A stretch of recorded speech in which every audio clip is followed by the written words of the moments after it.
Coming up, Cherokee Nation leaders press Congress to honor its treaty obligations. We meet Onondaga artist Frank Buffalo Hyde, and President Joe Biden calls for protection of a Fort Mojave sacred site.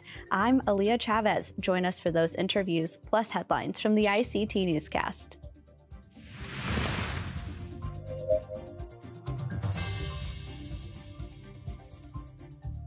This program is made possible by the Corporation for Public Broadcasting, a private corporation funded by the American people.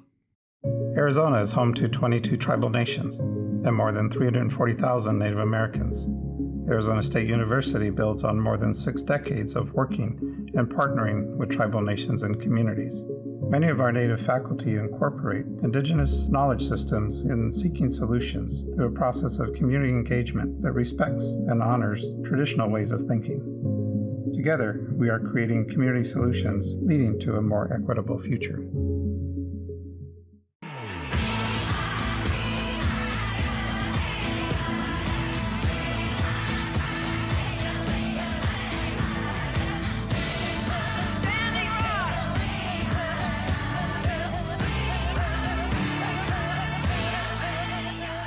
This is the ICT Newscast with Aaliyah Chavez. Amarawa Hopa, thank you for joining us. Today we start in North Dakota, where after months of negotiations, tribal nations have signed new gambling compacts with the state. Governor Doug Burgum announced he had successfully signed agreements with tribes in North Dakota last week. Those agreements do a few things. First, it lowers the legal gambling age from 21 to 19 in tribally owned casinos. It allows people gambling on reservations to use credit or debit cards to place bets. And it allows online sports betting using mobile devices within reservation boundaries. The governor had previously rejected a plea by tribes to give them exclusive rights to host internet gambling outside of the reservation. Burgum said that was because a clear legal path did not exist for him to grant such a broad expansion of gaming. The new compacts will replace previous ones that were set to expire at the end of this year and will now go to the Interior Department for final approval. North Dakota's 5 tribes have each pledged donations of $25,000 for gambling addiction programs.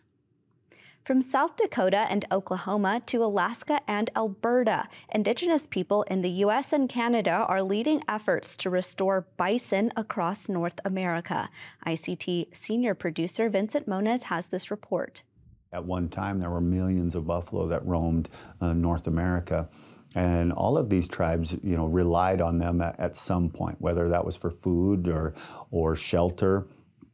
Or ceremonies. Winds roar across Badlands National Park in South Dakota, but the bison that live in this unforgiving landscape are made of hardy stuff. They once roamed North America's Great Plains by the tens of millions. They were central to the lives of the indigenous people who lived here before European colonizers began hunting the animal into oblivion. Sichangu citizen and executive director of the Intertribal Buffalo Council, Troy Heinert, says the buffalo survived because of their resiliency. And it forced us as Indigenous people to move to reservations and, completely change our lifestyle. Fast forward 150 years, buffalo are resilient. Our buffalo are resilient, just like we are as Indigenous people. The Buffalo Council is helping to reestablish wild bison herds for Indigenous territories above and below the medicine line. The tribal enterprise takes the animals and transports them to where they are needed. In just 2 years, the organization has restored about 1,000 bison to 28,000 acres of rolling scrub-covered hills near the Nebraska-South Dakota border. That's roughly 43 square miles. And some 82 tribes across the U.S. and Canada now have an estimated 20,000 bison in 65 herds. For us, the buffalo harvest is about building our relationship with buffalo, about going through those steps to make sure that we are being good relatives. And it's about practicing being a good relative, as well as connecting with each other. For centuries, bison set rhythms of life for Indigenous nations that followed the animals' annual migrations. And for now, Native organizations are carrying on this sacred kinship responsibility. In Bismarck, North Dakota, Vincent Moniz, ICT News. Well, Mauna Loa on the Big Island of Hawaii continues to erupt. Video from the U.S. Geological Survey shows this channel with lava flowing up to 39 feet per second. Experts say the flow is still very slow-moving and spreading out in all directions. They say the lava could soon reach Saddle Road. If that happens, it would require people to drive around the Big Island rather than through it, adding hours of commute times. In the meantime, many are safely watching the spectacular views of this eruption.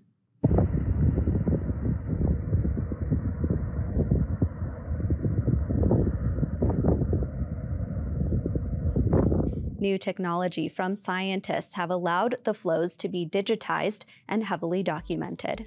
And those are the headlines for the ICT Newscast.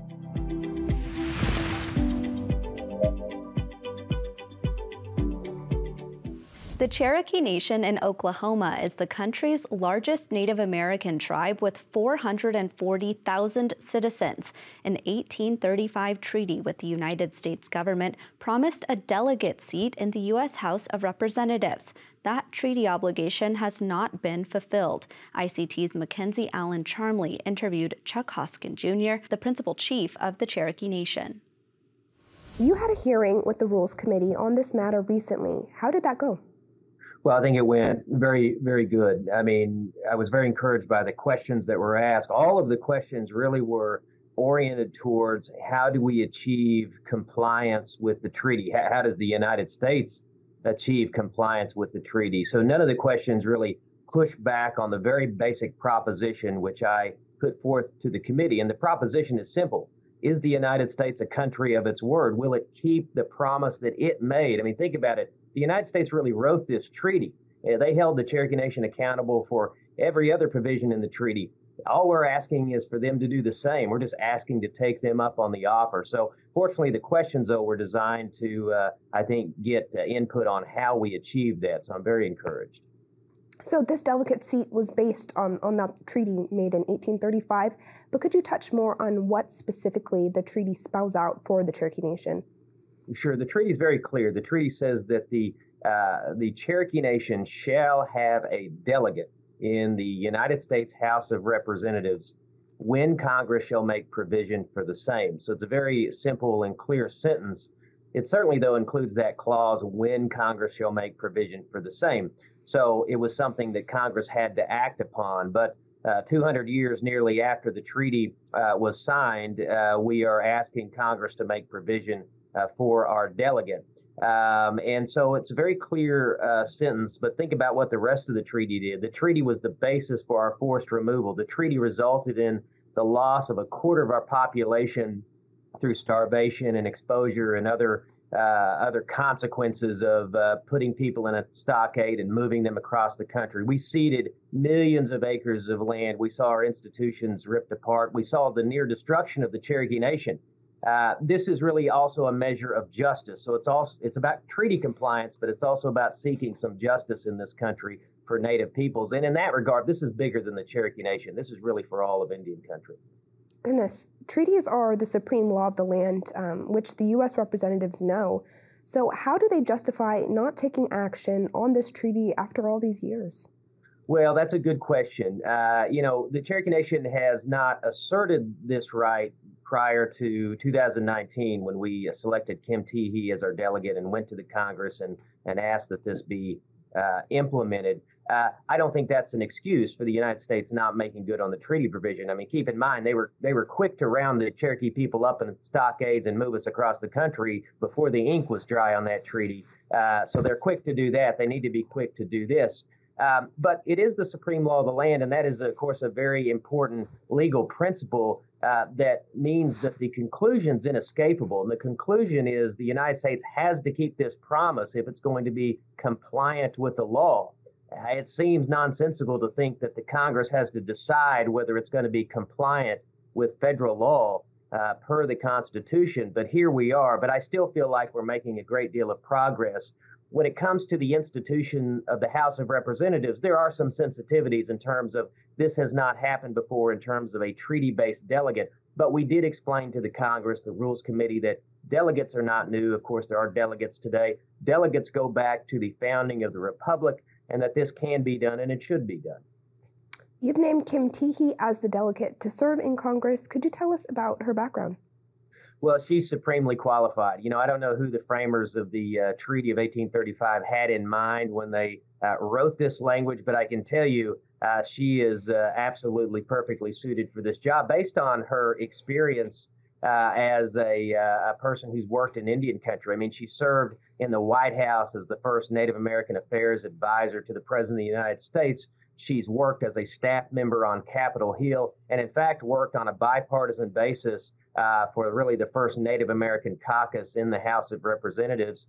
She's worked in the private sector advocating for Indian country, and she has served us so well as our executive director of government relations at the Cherokee Nation since 2015. We've achieved a lot of important milestones, again, on a bipartisan basis under her leadership. And so she is poised and ready to take the podium on the floor of the House and really start advocating for Indian country. I'm looking forward to it. That was Cherokee Nation Principal Chief Chuck Hoskin, Jr. For nearly 50 years, the Indian Child Welfare Act sets standards for the removal of Native children from their family and tribe. ICT's Pacey Smith-Garcia has more from Indigenous leaders who are speaking out about a Supreme Court case that could impact this hallmark law. On November 9th, the U.S. Supreme Court heard arguments in the case Burkeen versus Holland. Indigenous leaders say the case puts tribal sovereignty at risk because it has the potential to overturn the Indian Child Welfare Act. Called ICWA, it was created in 1979 to prevent the removal of Indigenous children from their homes, families, and culture. It currently sits at the Supreme Court after a couple sued the federal government claiming ICWA was discriminatory and sought to keep non-Native children with their families rather than non-Native families who want to care for them. Indigenous leaders pushed back against this claim and gathered outside the High Court to make their voices heard. Many families are concerned about the future Native children may face if ICWA is struck down. Chairman of the Morongo Band of Mission Indians, Charles Martin, explained this feeling to the crowd. We will not go back to the days of intolerance and policies of assimilation and that sought to sweep away our people and our culture. Where we fight to keep that alive, the dream. Principal Chief of the Cherokee Nation, Chuck Hoskin, Jr., is confident the court will uphold the landmark case. I certainly think we will win because I think the facts and the law is on the side of Indian country. We don't always win in this courtroom, but I feel that we will win based on the stellar job the legal team did today and in the days and months leading up to this case.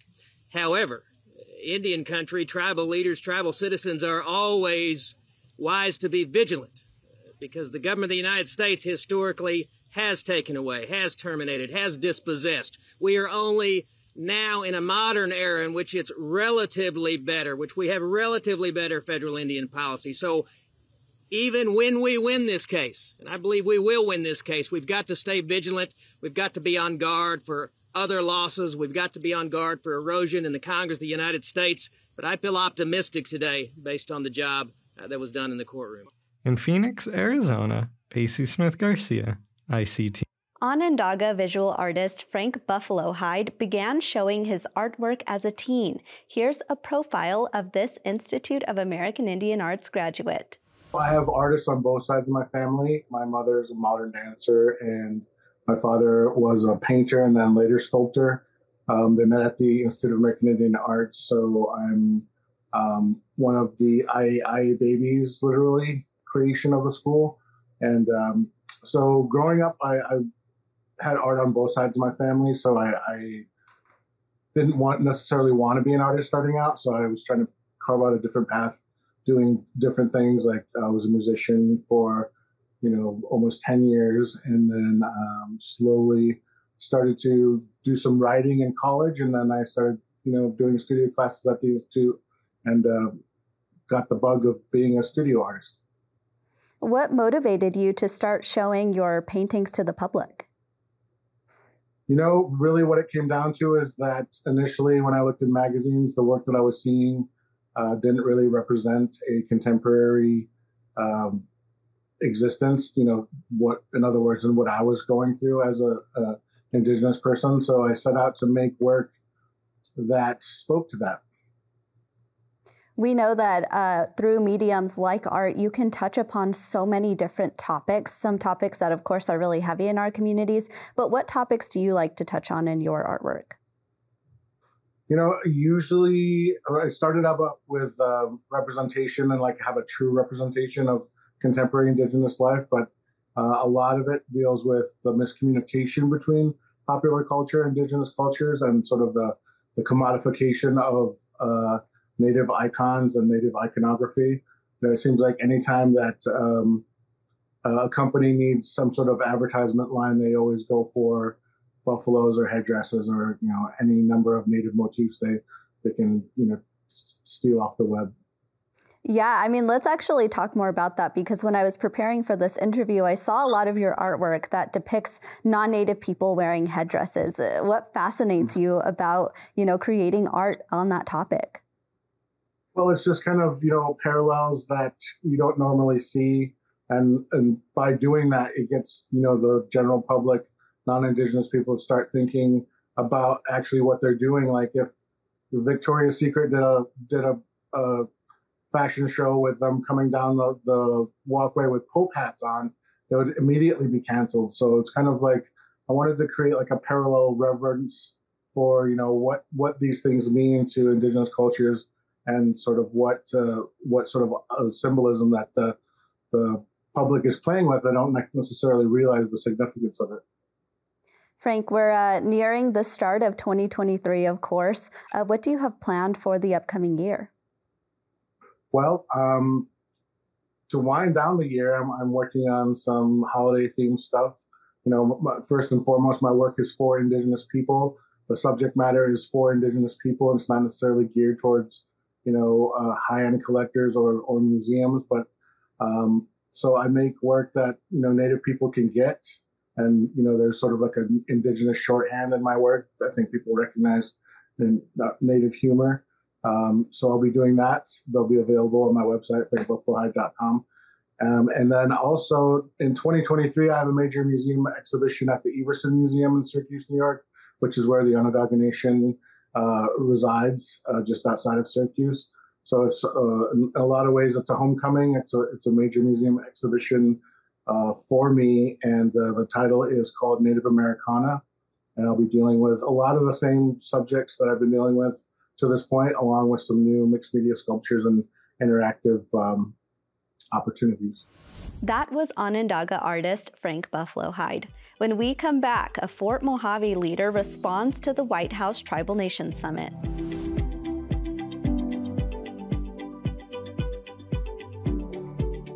It is one of the largest gatherings for leaders of Native nations to meet with high-level officials. Dakota McDowell Wapakichi covered day one of the White House Tribal Nation Summit for ICT. Take a look. Left and right, everywhere you looked on the first day of the White House Tribal Nation Summit, there were tribal leaders. This event, sometimes nicknamed the Super Bowl of Native Politics, kicked off on the last day of Native American Heritage Month. The Department of Interior estimates officials from over 300 federally recognized tribes were in attendance for the summit. It started with the first Native American cabinet opening the space. As the United States works to honor our trust and treaty responsibilities to protect tribal sovereignty and revitalize tribal communities, we must also protect access to resources for subsistence and cultural and spiritual practices. It is by acknowledging and empowering tribes as partners in the co-stewardship of our country's lands and waters that every American will benefit from strengthened management of federal lands and resources. Now, there were 5 armchair conversation panels on the day, starting with education and native languages, next about mental health, then access to capital and economic development. And after those panels, President Joe Biden made an appearance to give remarks. Respect for Indigenous knowledge and tribal consultations as a key part of the federal agency decision-making. Respect means we'll defend tribal sovereignty and self-government and self-determination, and will support tribal economy and keep fighting for better tribal health care, child care, education, housing, public safety, and so much more. The remaining panels featured topics like tribal homeland initiatives, climate, and clean energy. After that, Vice President Kamala Harris talked about the issues, including an emphasis on the Indian Child Welfare Act. Native children were torn away from their families and their communities.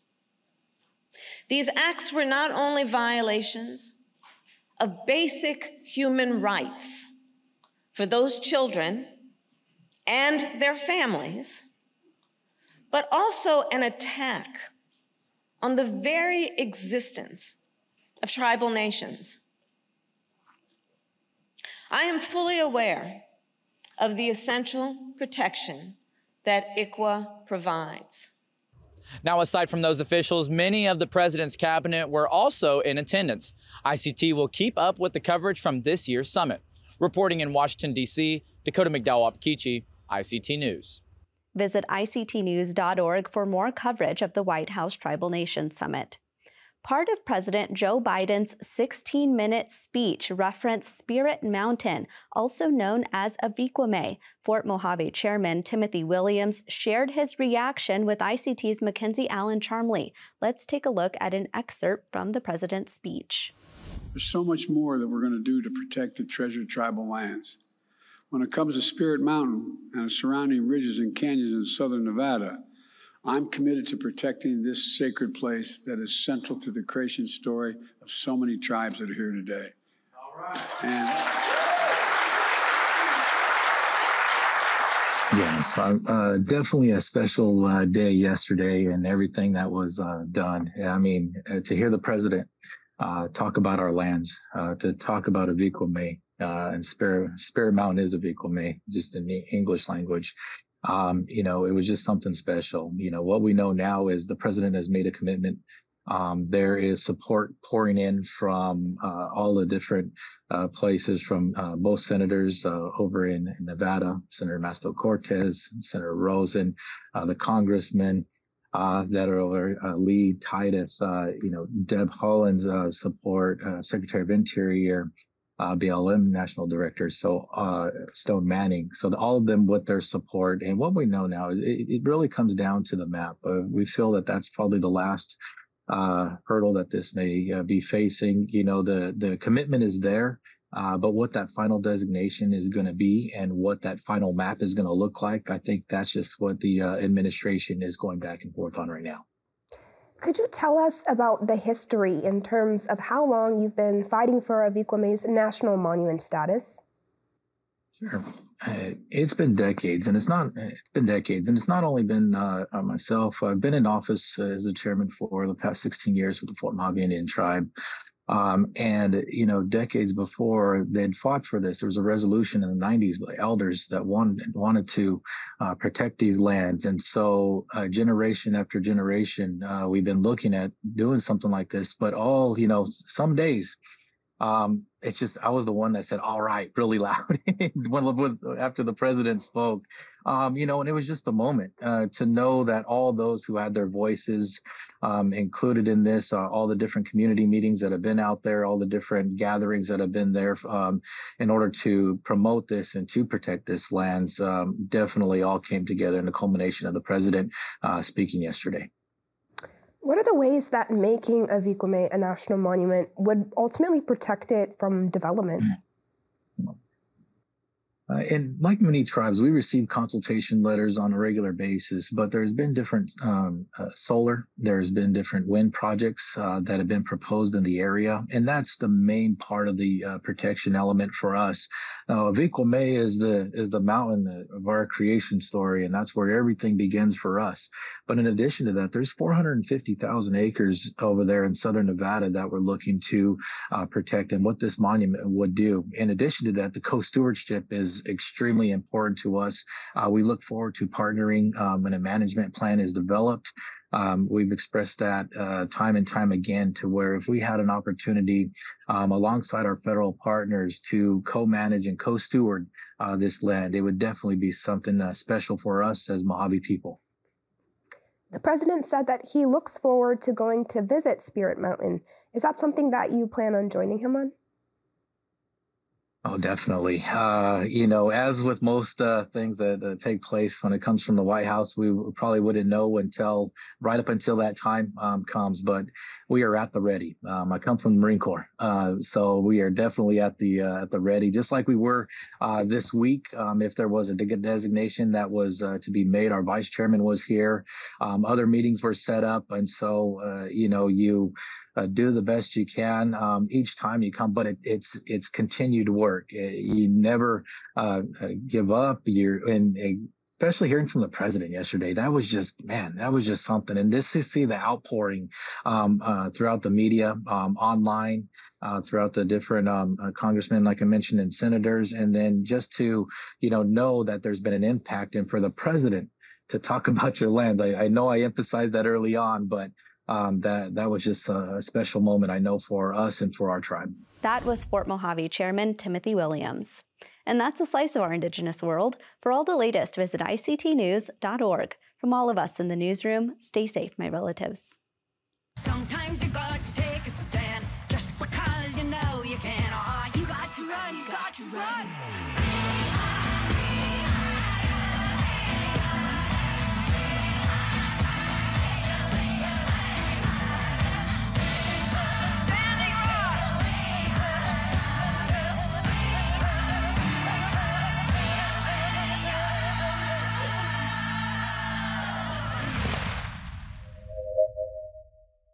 The Sand Creek Massacre, the betrayal that changed Cheyenne and Arapaho people forever, focuses on tribal accounts of Colorado's deadliest day. Exhibition details at historycoloradocenter.org. This program is made possible by the Corporation for Public Broadcasting, a private corporation funded by the American people.